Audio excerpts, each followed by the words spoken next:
Pour nous, grand public, il y a un avant et un après Don Giovanni. Comment vous-même, vous avez vécu cette expérience incroyable du film opéra de Losey? Je crois que pendant ce temps-là, qu'on faisait les répétitions pour Don Juan, Michel Piccoli était en train à la Comédie Française de faire Don Juan. À ce temps-là, on était très amis et je me rappelle le regard profond, avec une masque très fort. Eh bien, moi je crois que j'ai volé un petit peu le personnage de Michel Piccoli et je l'ai apporté avec Mozart. La chose très étrange, je pensais toujours que pendant le tournage du film, j'étais toujours en passant pendant le regard pour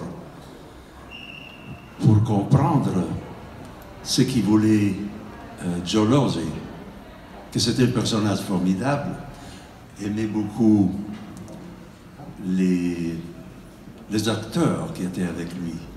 Ce n'était pas un homme qui faisait du cinéma comme ça. Il avait tout calculé. Il ne savait même pas qu'est-ce qui s'est passé de Don Juan. Et je crois qu'il n'a jamais lu le Don Juan. Mais c'était un homme qui aimait les acteurs. Et là, se sont passées des choses avec moi, avec Van Damme, avec toute la compagnie, était pour lui. Pourquoi? C'était un homme qui ne parlait pas. Et s'il parlait, il y avait la secrétaire Salavigno qui faisait la traduction de son anglais américain. Et il y avait une Ayo, l'architecte Ayo disait que la façon de parler de Losey, c'était une forme d'éjaculation. Et c'était quelque chose de formidable. Il arrivait, il me disait, Ruggero,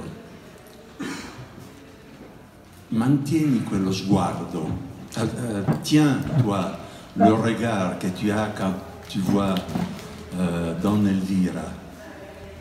Mais j'aimerais avoir un petit peu plus de méchanceté. C'était incroyable de jouer avec un personnage comme ça. Simplement parce que tous les metteurs en scène qui venaient, ils voulaient détruire ce personnage. C'est-à-dire qu'ils ne voulaient pas ces regards. Et ça, c'était terrible pour moi parce que je sentais ces regards. Et je me rappelle que c'était le plaisir de jouer avec cet regard. Et enfin, d'après 2-3 mises en scène de Don Giovanni, j'ai décidé de ne plus jouer le rôle. Et ça, c'est comme ça. Votre personnalité est tellement liée à celle de Don Giovanni qu'on a tendance à penser que vous en avez les qualités et les défauts. Est-ce que c'est exact ou pas? Ah, c'est une question intime. Bah, c'est très... Les défauts de Don Giovanni.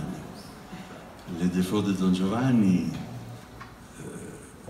pour les femmes, c'est du plaisir. Et Don Giovanni, c'est toujours le personnage qui fait rêver la femme. C'est le personnage qui joue sur les idées de la femme. Ils connaissent la femme.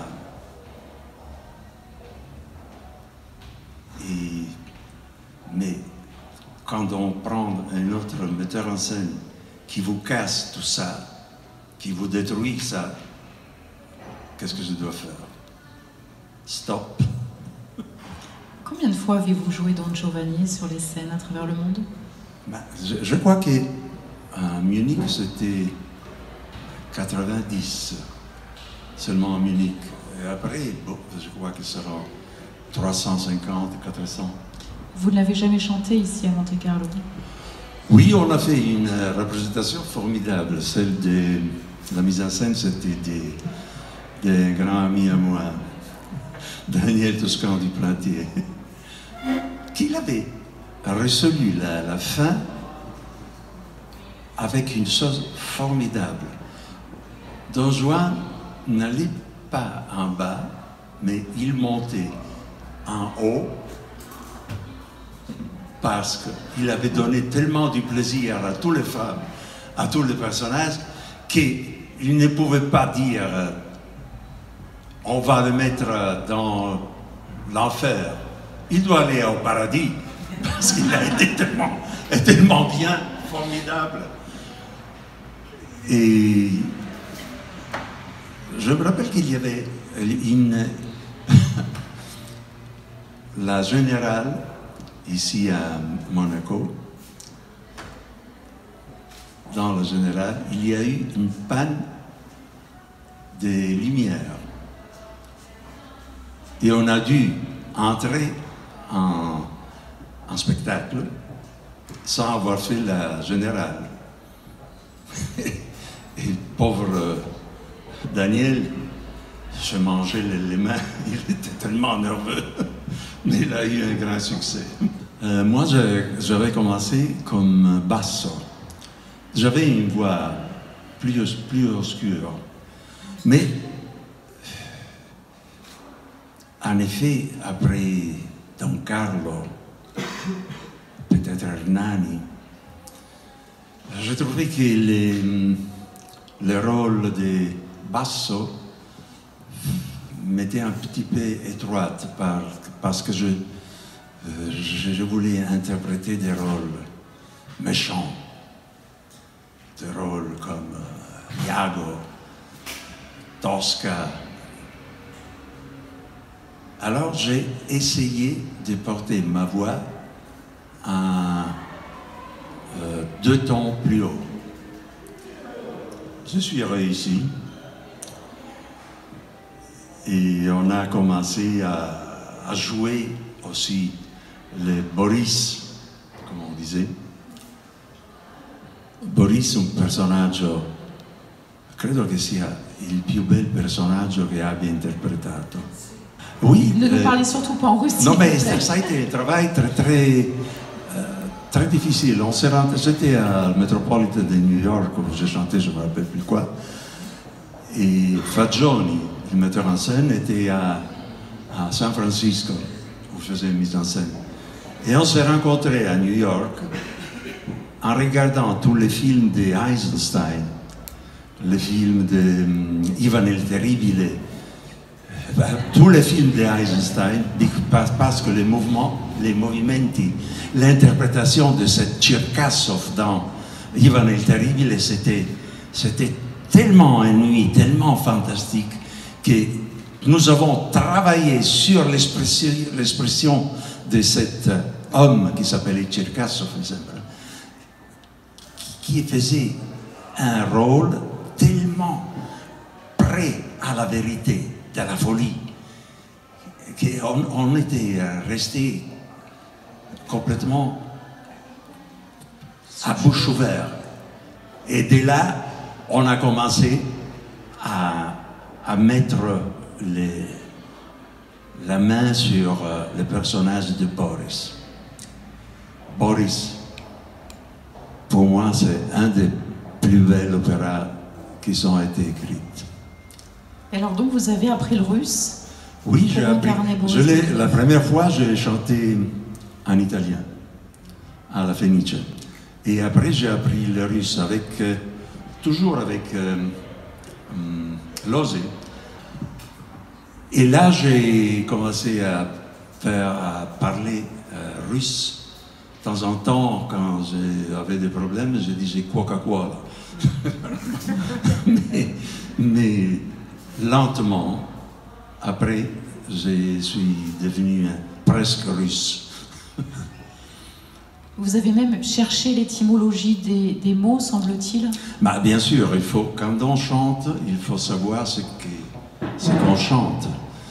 E allora, si fa scarbitto, sciacca, coite, ci sono delle parole, ad esempio l'entrata di Boris, Slava, Slava, Slava, Slava, Slava, e si sente un suono.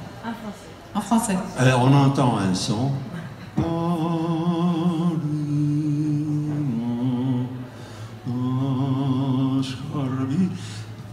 Et les paroles sono che strano, quelle étrange.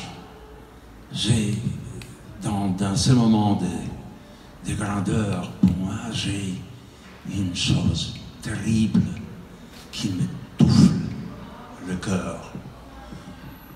Quand on commence à chanter ça, c'est un plaisir incroyable.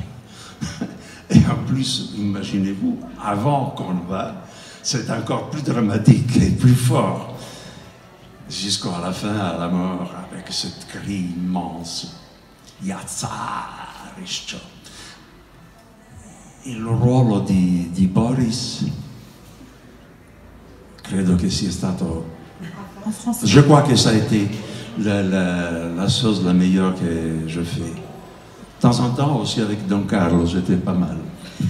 Donc incarner un rôle, c'est finalement prendre tout du personnage, ses gestes, ses qualités, ses défauts, on en parlait tout à l'heure avec ton Jean. Vous savez, il y a pour moi, vivre un rôle, c'est perdre le contrôle. C'est-à-dire, je perdais le contrôle de moi-même parce que je savais parfaitement le rôle. Et alors là, je me jetais dans le personnage. Et à la fin de l'opéra, j'étais toujours détruit. Tous les autres, ils allaient manger tout ça. Et moi, j'étais en train de me reconstituer de toutes les blessures que j'avais reçues en chantant ce rôle. Ça fait pas ça avec tous les personnages, j'imagine. Horriblement, oui. Je l'ai fait.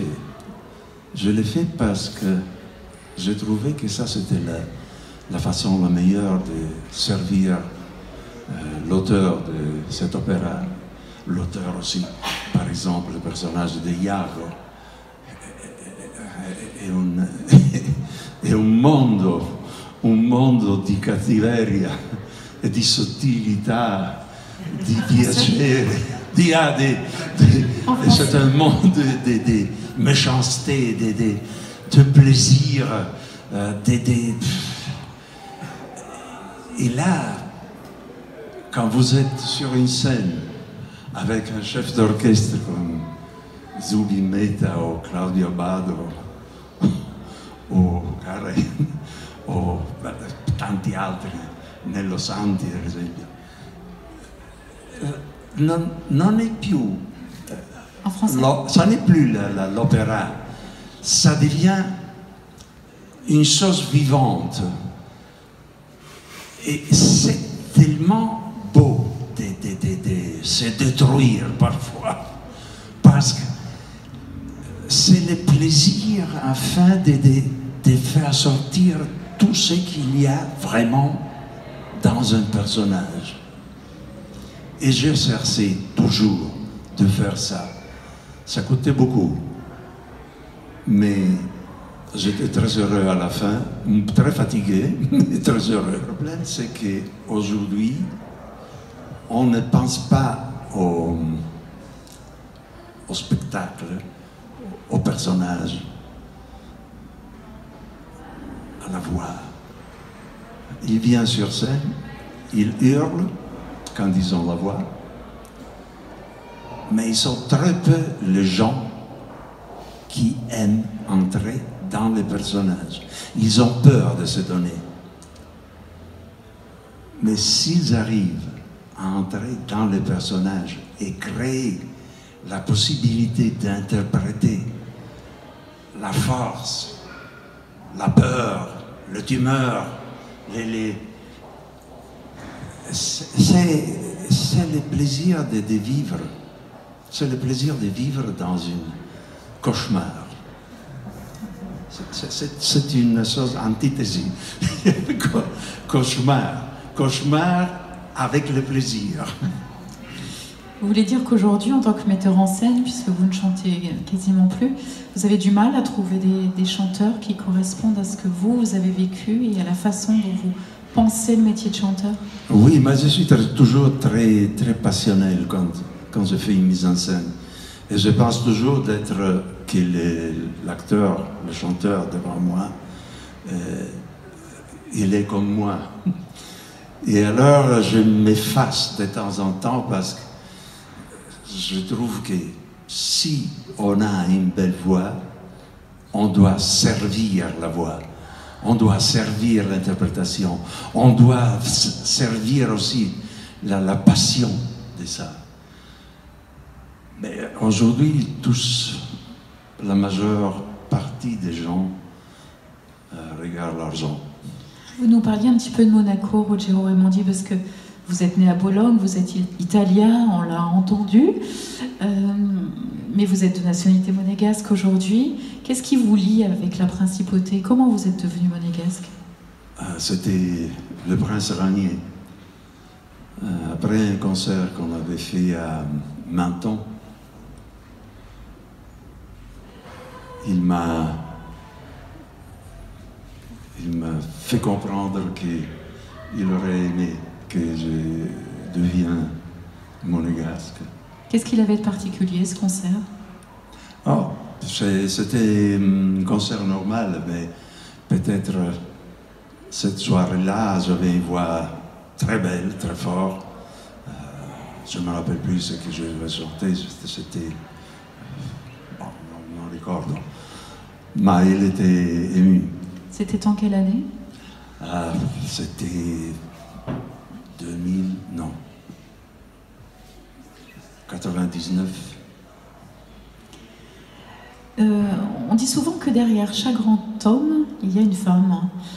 Oui. Cette femme, elle est là dans la salle, c'est vous, Isabelle, c'est avec vous que j'ai été en contact, et c'est vous qui avez facilité cette rencontre à travers d'une autre femme, Virginie Aubry, je le disais tout à l'heure. Comment vous avez réussi à conjuguer votre carrière professionnelle, votre vie de couple et votre vie de famille?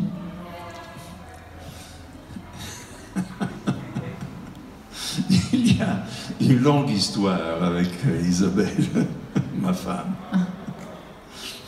Racontez-nous cette histoire. On y va? Oui, allez-y. Oui. Alors, j'avais rencontré à Bilbao, dans les années 63, 64, 65, ne me rappelle plus. 71. Non, c'était avant. Et j'ai vu une fille d'une beauté, pour moi, incroyable. En plus, elle était très sympa. Mais, alors je me suis jeté, j'ai dit, je voudrais vous marier. Elle m'a regardé, mais vous êtes fou. Et on s'est laissé comme ça.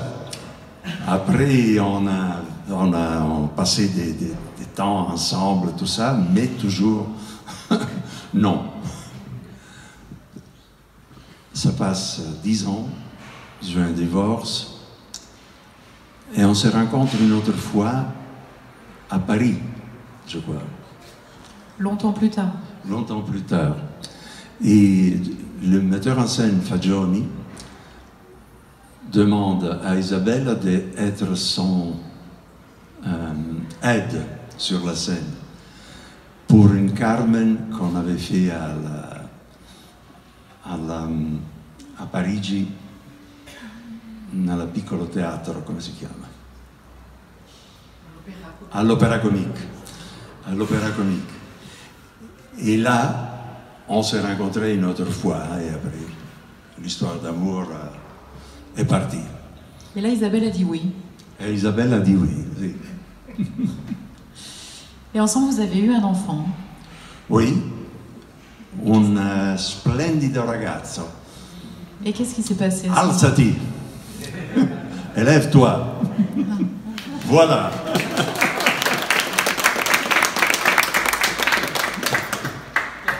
On a reçu ce cadeau fantastique et on l'a pris avec nous et on voyageait partout dans le monde avec Rodrigo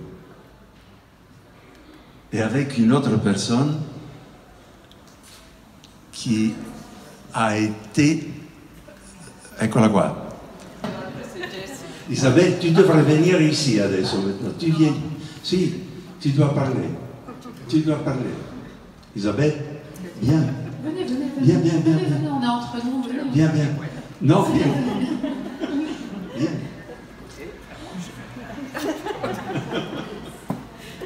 Asseyez-vous. Non, non, si, c'est très bien. Asseyez-vous. Venez, venez, prenez mon fauteuil. C'était la surprise. Pour elle. Toute l'histoire. L'histoire de qui? C'est notre enfant.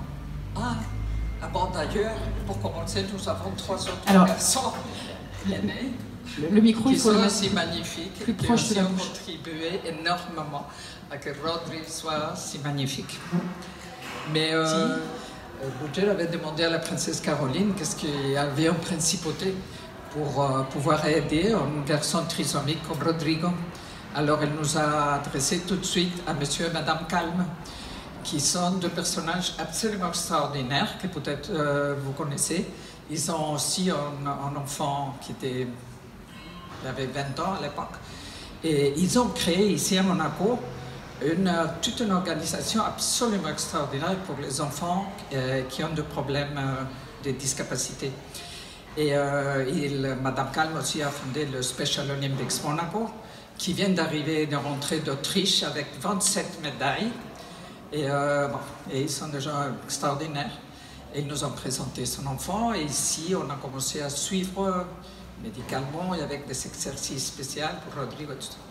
Et donc ça s'est très bien passé. Et quand il a dû être scolarisé, il a commencé au petit cours. Mais Monaco suit le système français. En France, n'existe pas l'intégration, que c'était ce que nous souhaitait pour Rodrigo. Alors, cette chose du destin.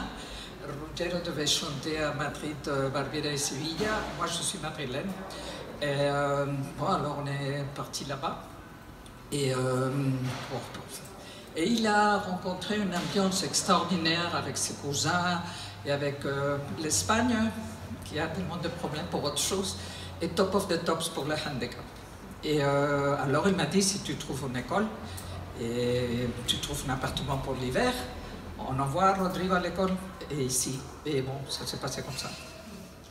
Et il est allé même à l'université dans son programme spécial pour enfants handicapés et pour s'intégrer dans le monde laboral. Et pendant une année, il a été choisi dans un casting, 1 année et demie. Il a fait une tournée en Espagne avec une actrice espagnole, une des 2 meilleures actrices espagnoles, Concha Velasco.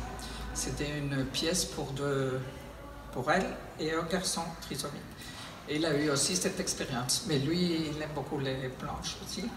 Et il a eu la chance d'avoir un père chanteur. Tout ça c'est quelque chose qui aide énormément parce qu'il a voyagé beaucoup dans le monde.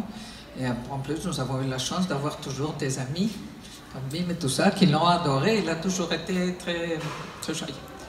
Et bon, c'est tout ça. Donc aujourd'hui... Mais il a fait aussi partie de l'équipe de Special Olympics Monaco. Il a eu médaille d'or en natation, ici dans les premiers Jeux Princesse Charlène. Et au ski aussi, il a eu beaucoup de médailles. C'est très bien.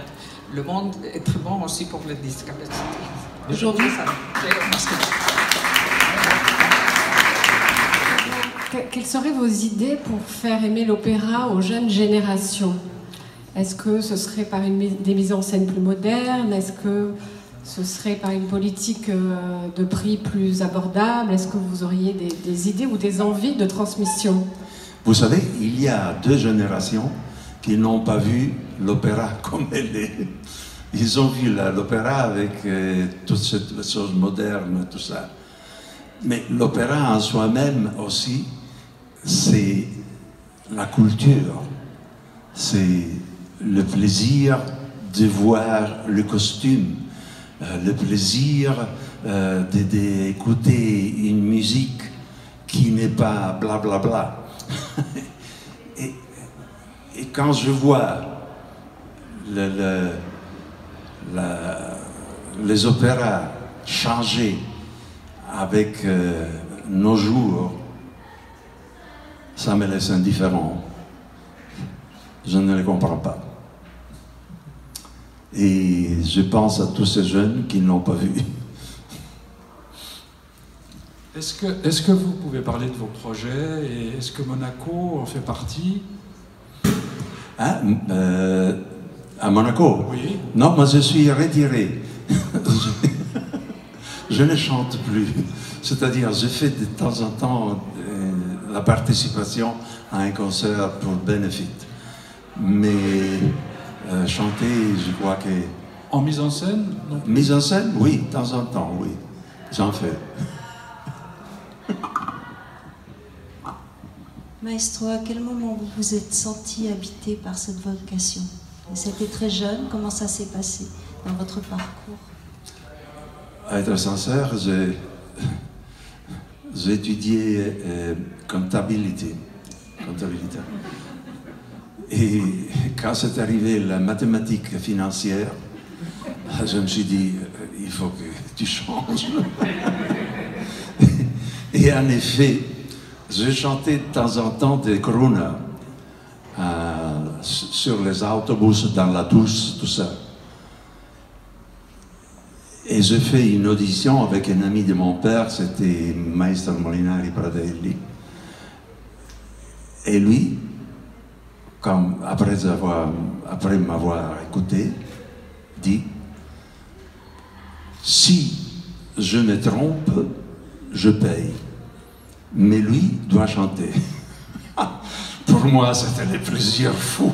Je suis allé à Rome, parce qu'à Rome, il y avait on disait qu'il y avait les maîtres meilleurs, mais ça a été très difficile de trouver quelqu'un de formidable. Et là, c'est parti. Quel âge vous aviez à ce moment-là? J'avais 18 ans.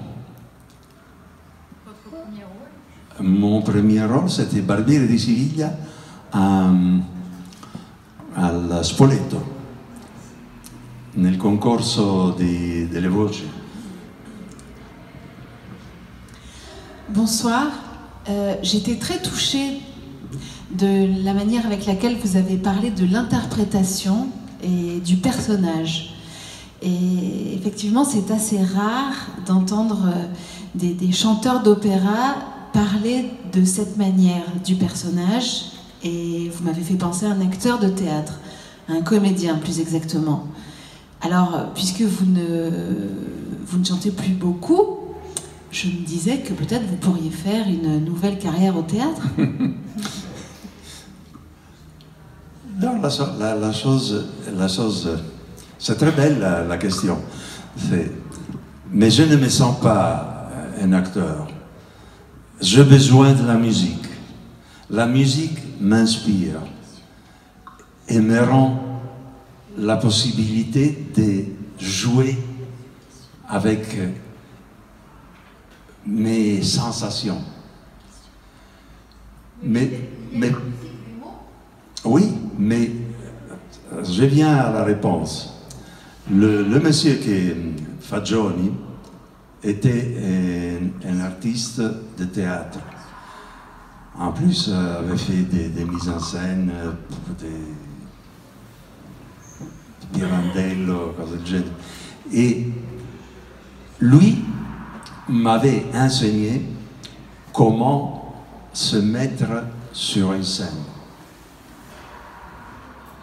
Mais le grand problème d'un acteur, c'est la mémoire. Et moi, la mémoire, c'est la musique. Si on m'enlève la musique, je ne me rappelle pas.